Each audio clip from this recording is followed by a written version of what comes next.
Another day, another vlog na naman. Pero dito, kapatid, mag-i-story time lang tayo.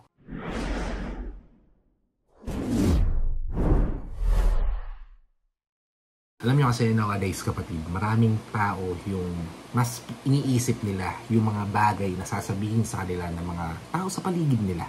Yung magiging tingin sa kanila ng mga tao sa paligid nila. Yun yung mga bagay na nagpapastop sa kanila na, alam mo yun, improve yung sarili nila. Maging better.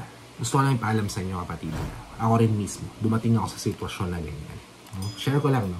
Iniisip ko kung ano yung mga sasabihin ng ibang tao sa akin. Dumating ako sa sitwasyon na tinatanong ko yung sarili ko kung worthy ba na ipaglaban ko ba tong buhay na to o tapusin na natin, di ba? Kasi kung iisipin natin, napakaraming problema sa araw-araw, di ba? Tapos biglang kahit anong gawin natin, kahit anong kabutihan yung ipakita natin sa mundo, meron at meron masasabi yung ibang tao sa mga ginagawa natin, di ba? Meron at meron silang ma-feedback na mali, makikita na fault, na flaws, na imperfect dun sa ginagawa mo, kahit maliit o malaking kabutihan man yan, diba? At dun sa sitwasyon na yan, kapatid, ako mismo nalubog. Ako mismo nahirapang bumangon. Pero alam mo ba kung ano nangyari? Ano nag-i-epekto? Wala.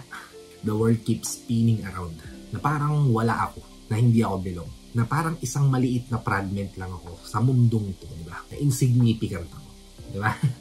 Marami sa ating dumadaan sa ganyang sitwasyon. At para sa mga dumadaan sa ganyang sitwasyon at nananatiling matibay at hindi bumibitaw hanggang ngayon, kapatid, ngayon ba lang sinasabi ko sa iyo na napakatatag mo. At sigurado kung para sa itong video na to kasi dumaan sa iyo to. Kaya stop worrying about what other people say. Kung anong iniisip nila tungkol sa iyo. Kundi mag-focus ka sa sarili mo.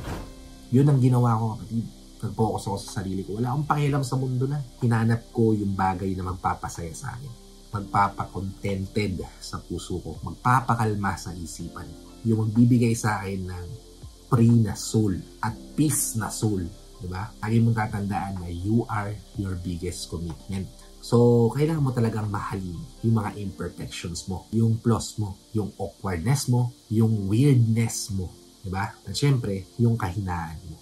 Kasi, sa dami ng tao ngayon na nagsusot ng milyong-milyong maskara sa mukha nila, bihira na yung mga katulad mo na nagpapakatotoo sa sarili. Ipapaalam ko lang sa'yo na kapag ginagawa mo yan, na nagpapakatotoo ka sa sarili mo, at nagiging magaan yung buhay. Sabi ko nga kanina, yung mundo natin, it keeps spinning around. Patuloy ang iikot. Maintindihan ka man ng lahat o hindi. So, why not try mo yung best mo ngayon na mag-focus na sa sarili mo. Let it be about you naman.